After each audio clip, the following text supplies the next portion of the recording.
This happened during spring break of my junior year of college. Me and my 3 closest friends, Kevin, Ali, and Seb, decided to go car camping in Colorado. We'd been doing these trips together since freshman year, but we were all pretty broke that semester, so we went with dispersed camping instead of paying for an actual campground. I found this spot on one of those camping apps that showed free sites. It was somewhere outside of Buena Vista, tucked back on this forest service road that seemed to go on forever. The 4 of us had done enough camping together that we knew what we were doing. We got there around late afternoon and found this clearing near what looked like it used to be a creek bed. It was completely dried up, but you could tell water had run through there at some point. The area was pretty isolated. We didn't see any other campers or even tire tracks from recent visitors. It was honestly perfect for the kind of vibe we were going for. We set up our tents in a loose cluster, maybe 15 feet apart from each other. Nothing fancy about the arrangement, just wherever the ground looked level and didn't have too many rocks. I don't even remember what we did that night, probably just drank a few of the beers we brought while playing cards. We were all pretty tired from the drive, so we called it around 11 and went to our separate tents. I remember sleeping really heavily that night, which was weird for me to begin with, but especially during a camping trip. Usually, and this is when I'm sleeping on a comfortable bed in a climate-controlled room, I wake up multiple times from being cold or needing to pee or whatever else. Point is, I'm a very light sleeper, and during a camping trip, forget it. I'm used to waking up at least 3 times. But that night, I felt completely knocked out, like I'd taken a sleeping pill or something. When I woke up the next morning, something felt off immediately. I unzipped my tent to get some fresh air, and then I just froze. I noticed it immediately. All 4 of our tents had been moved, like not ruffled or roughed up by an animal, actually moved. They were arranged in this perfect square formation around a pile of stones that definitely hadn't been there when we went to sleep. Part of me felt like I was still dreaming. That's how bizarre and borderline unbelievable the sight before me was. Each tent had been relocated maybe 20 or 30 feet from where we'd originally set them up, but that's not really what freaked me out. The stakes were still perfectly secured in the ground, and nothing inside any of the tents had been disturbed. My sleeping bag was exactly how I left it. My phone was still plugged into my portable charger, and all my other gear was in the same spot. Nothing was missing from my tent, which I checked, double-checked, and triple-checked. I thought I was going crazy. I yelled to wake up my friends. Kevin was the first one to emerge from his tent, and I didn't even have to explain the situation to him. I could see on his face that he was experiencing the same confusion I was. Ali and Seb crawled out a few seconds later, and as I watched them take a look around at the campsite, it was the exact same thing. None of us remembered anything. But then Ali mentioned that she'd had this really vivid dream about walking in a line through some kind of desert landscape while someone counted her steps out loud. And then Kevin chimed in, saying he had a dream about being in the army, marching alongside his fellow soldiers. Seb didn't remember having a dream, and neither did I, but we found it odd that both Ali and Kevin had eerily similar dreams. The vibe between the 4 of us was really weird, but hard to describe. It was almost like we were reading each other's minds. It's kind of hard to express the feeling, but it really did feel like we were more connected than we had been the night before, but in a bad way. I remember looking back and forth between them, trying to figure out what it was that I was feeling around me. The best way I can think to describe the feeling is what it would have felt like if there was a 5th person watching all of us, who was also part of all of us. We examined the campsite a little more carefully, looking for clues or anything that would help us piece together what happened. At first, Kevin suggested that maybe we had just gotten really drunk and forgot about what we did the night before, but this theory was shattered in about 5 seconds. We found these drag marks in the dirt leading from where each tent had originally been positioned to where they ended up. The weird thing was, the drag marks stopped about 10 feet short of each tent's final location, like someone had dragged them part way and then lifted and carried them the rest of the distance. The pile of stones in the center was even stranger. There were exactly 4 stones, and they were balanced on top of each other like some kind of sculpture. It actually would have been pretty were it not for the circumstances. Kevin walked over to get a closer look, and as he was leaning in to examine the top stone, he tripped and ended up knocking the whole thing over. The stones just kind of tumbled to the ground, nothing dramatic. For a second, the four of us just stood there in silence, staring at the scattered stones. And then things went from a 5 to a 10. At the exact same time, all four of us started hearing this low rumbling sound coming from somewhere in the distance. It sounded like rocks grinding against each other. Not like an earthquake or anything, more like an old stone door being pushed open. Hearing that sound kind of sent us into a panic, and we all just started packing without even discussing things. Like I said before, it felt like we were reading each other's minds, and that also applied to our feelings. I could feel my friend's fear, and I knew they could feel mine. It was really freaky, 10 times freakier than it had been not 2 minutes ago. I don't think I've ever packed up a campsite so quickly in my life. Realistically, we were out of there in under 5 minutes, but it felt like an eternity in that moment. I'm not going to harp too much on what happened. I really don't like thinking about what happened that night, and I'm worried that if I think too much about it, it'll go from being a fever dream that sort of sits in the back of my mind to something more real. That was 5 years ago now. The four of us don't really see each other anymore, but I guess that's kind of how it goes as everyone gets older. Kevin moved to Denver after graduation. Allie's in grad school in California, and I think Seb moved to Chicago with his girlfriend. We keep in touch, but we've never really talked about that night since.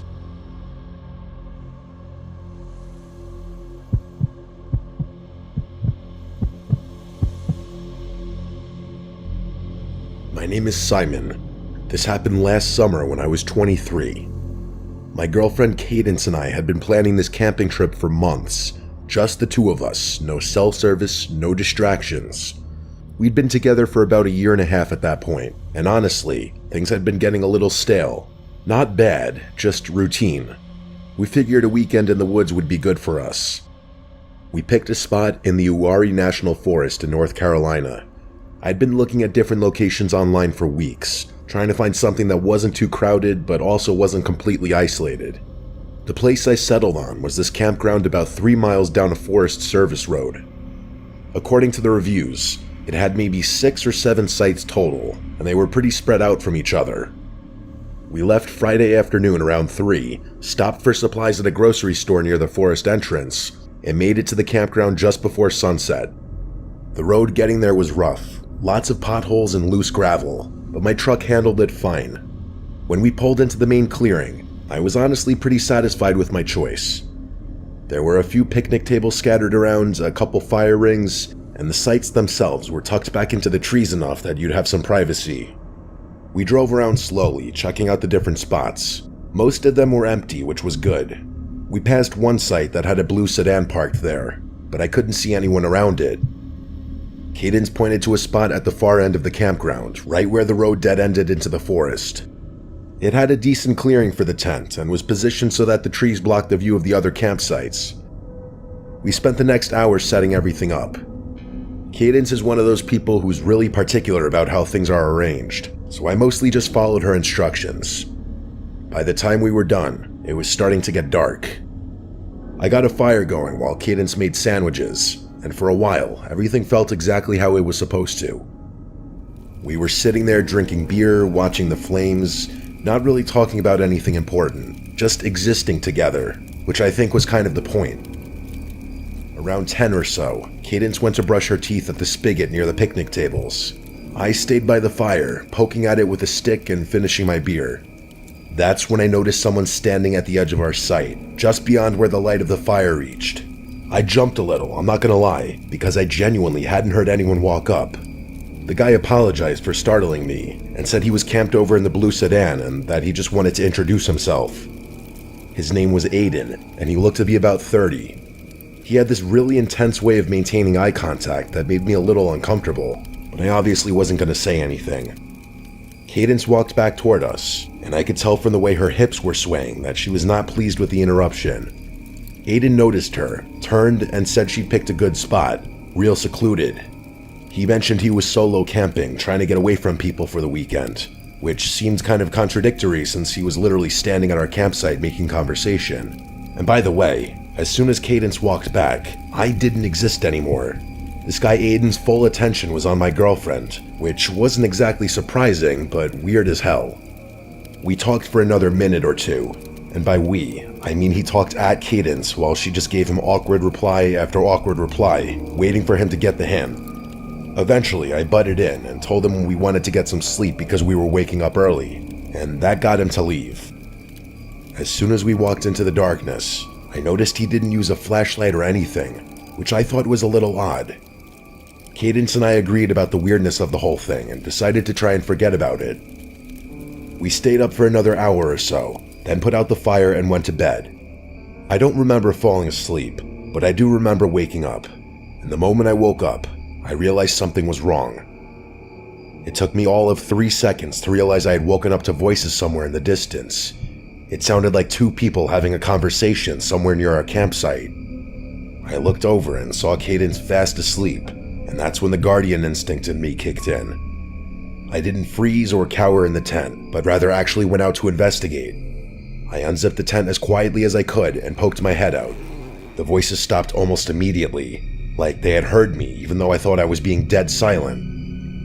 As quickly as I could, I grabbed my phone and turned on the flashlight, shining it around our campsite, but whoever had been there had either already left or was further away than I initially thought. Eventually, I went back inside the tent and tried to go back to sleep. It was a public campsite after all. People stay up really late on camping trips, so I didn't think it was anything threatening. I just hoped whoever had been out there got the hint to have their 3 a.m. talk somewhere far away from where I was trying to sleep. I didn't bother mentioning it to Cadence the next morning. I didn't really see the point in stressing her out over nothing. We spent most of the day hiking, which was a lot of fun and a decent workout, honestly. As the sun started to go down, I went to grab more firewood from a pile we'd made near the truck. That's when I noticed something on the windshield. It was a napkin, folded in half and tucked under the wiper blade. I pulled it out and unfolded it, and I was shocked to discover that it was a note. A note saying, "You should move your tent." I obviously wasn't going to keep that to myself, so I showed Cadence the note and told her what happened the night before. When she saw the note, she immediately asked if it was Aiden. I said, I guess so, because who else would it be? And as the two of us were discussing what to do next, obviously more than a little freaked out, as if on cue, who walks up but Aiden? He was wearing the exact same getup as the day before, and looking at him filled me with a mix of rage and fear. The rage won, and I told him he needed to stop just walking up like that, more aggressively than I probably should have. I was 100% convinced he was behind the note and the talking for the night before, and I wasn't going to let him think that he was fooling me.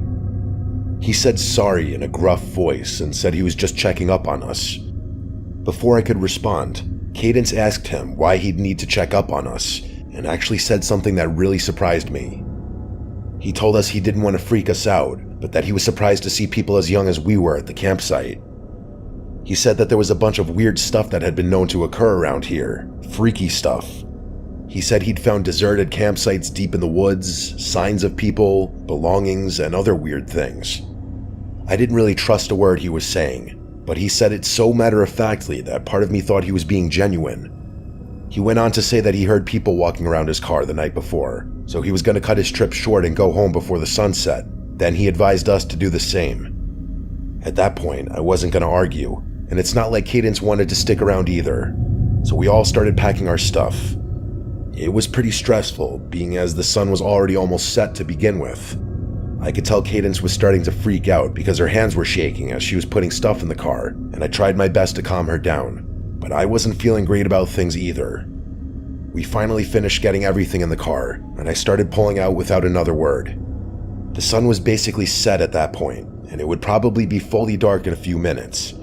But as I was driving out, I noticed Aiden's blue sedan was still in his campsite, which I found strange.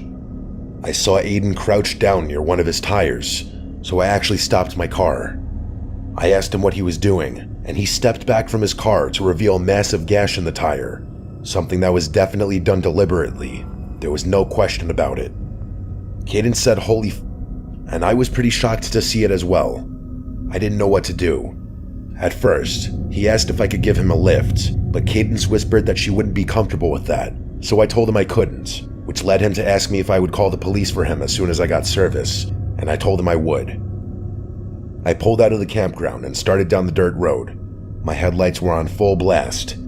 We were maybe 100 yards down the road when I glanced to my right and saw them. There were 3 figures standing in the woods, maybe 30 feet off the road. They weren't moving, and it didn't look like they were trying to hide either, almost like they wanted to be seen. I only saw them for a split second, but I was 100% sure they were people, and Cadence noticed them as well. My foot instinctively hit the brake. I don't even know why. Maybe some part of me thought I should go back and warn Aiden, or maybe I was just trying to process what I was seeing. But before I could think it through, Cadence grabbed my arm and screamed at me to drive, like a genuine scream. So I did. Cadence didn't say anything the entire way back to the main highway. As soon as I got service, I pulled over and called 911. I told them everything, and the dispatcher said they'd send someone to check on him. We never heard back from them. I wasn't really expecting to, but I had this sick feeling that something really wrong happened to Aiden, and that I was partly to blame. Cadence tried to reassure me that he was in on the whole thing, which is a possibility, but I think that's just a way to cope more than anything. Either way, this is still something I think about from time to time.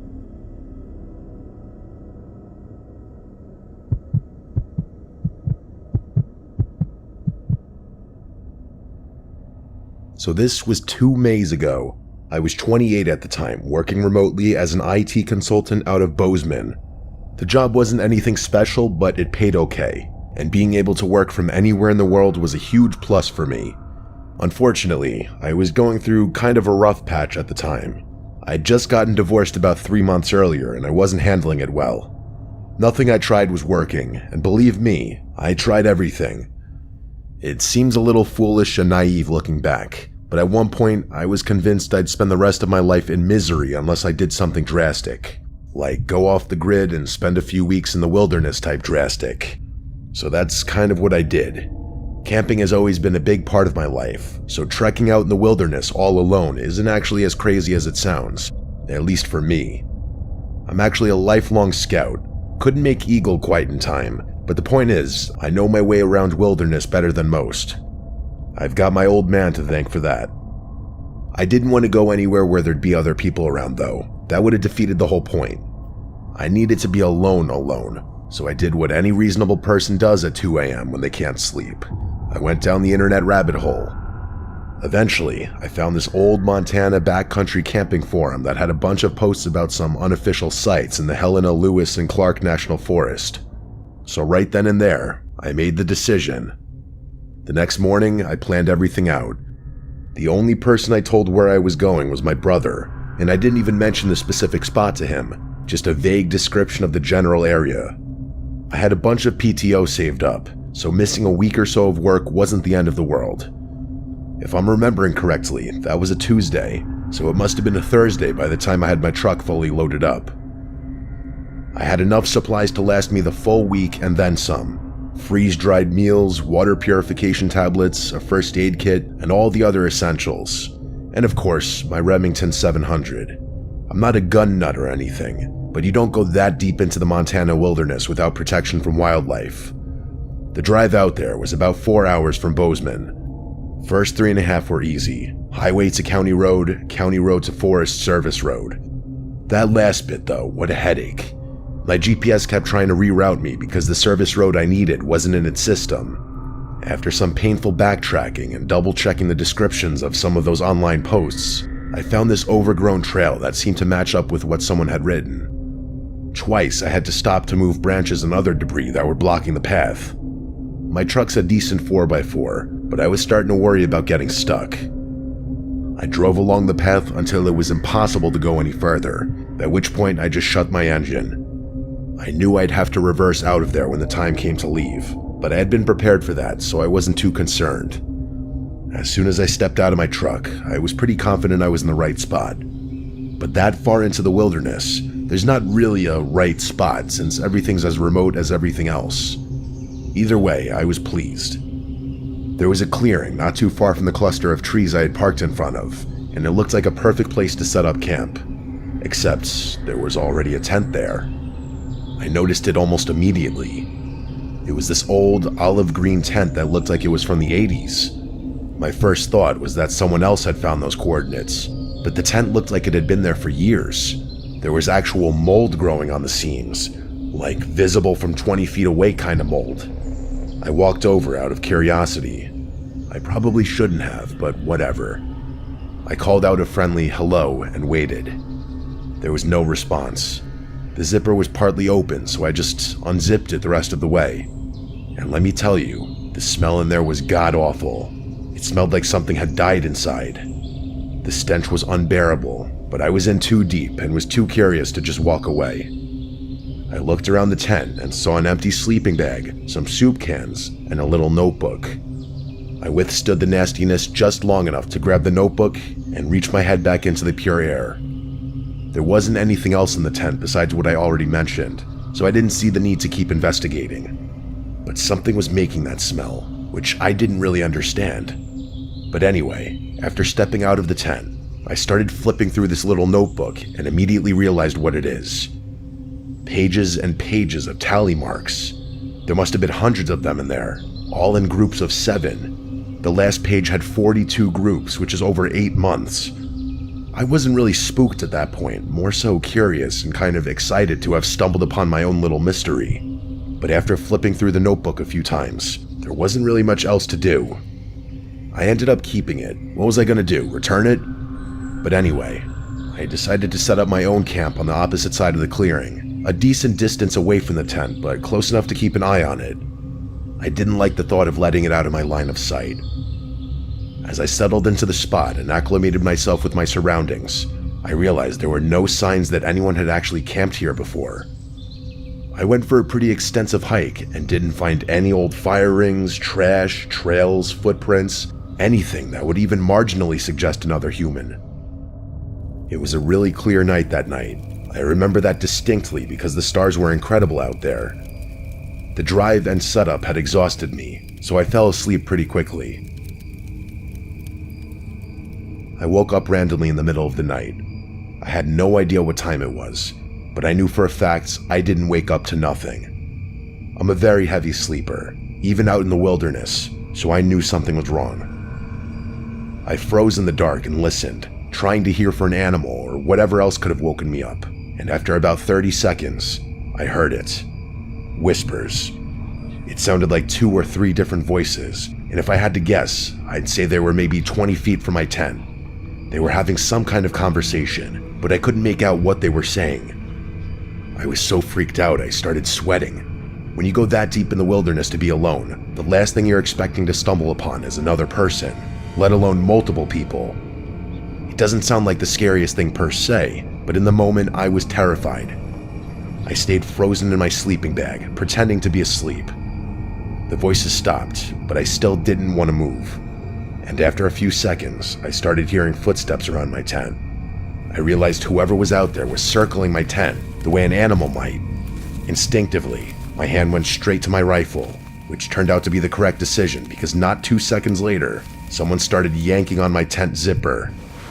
When it didn't budge, thanks to the clips I'd put on, they pulled back.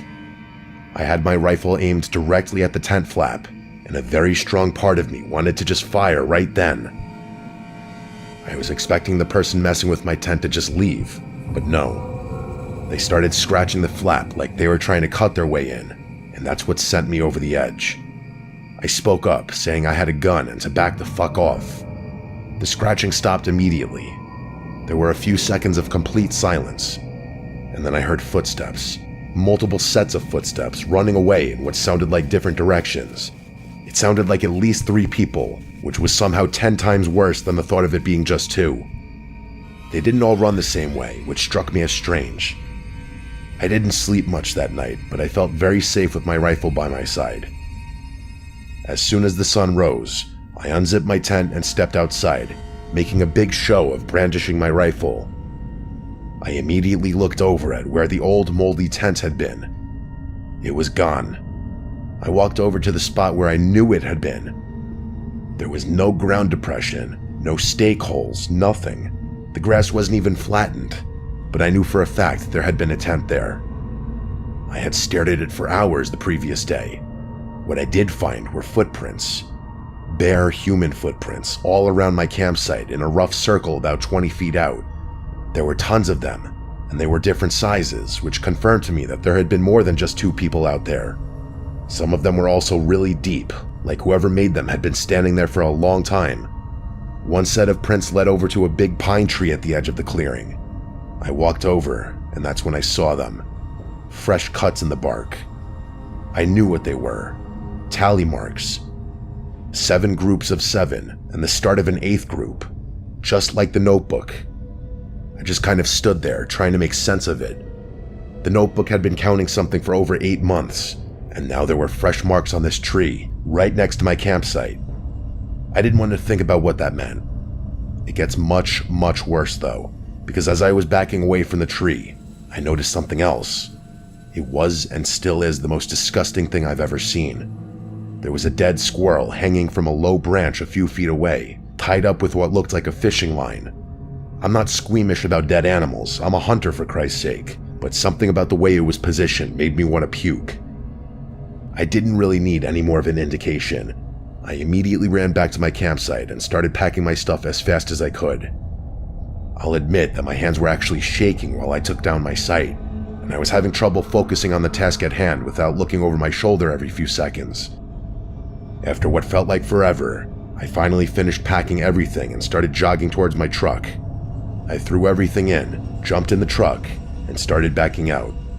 Part of me thought my tires were going to be slashed or something else, but thankfully my truck was untouched. The path was narrow, and backing out was even harder than pulling in, so the ordeal was torture. It was hell, but I made it, and I don't think I was followed. By the time I made it back home, I decided I wouldn't even bother calling anyone. I did not think there was a point. Like, realistically, what would I even report? It's not like anyone would go that far into the woods to investigate. The thing that freaks me out the most is the sight of that squirrel. No one does that unless they're trying to send a message or a threat. I honestly don't know what would have happened if I stayed another night, or if I hadn't been armed.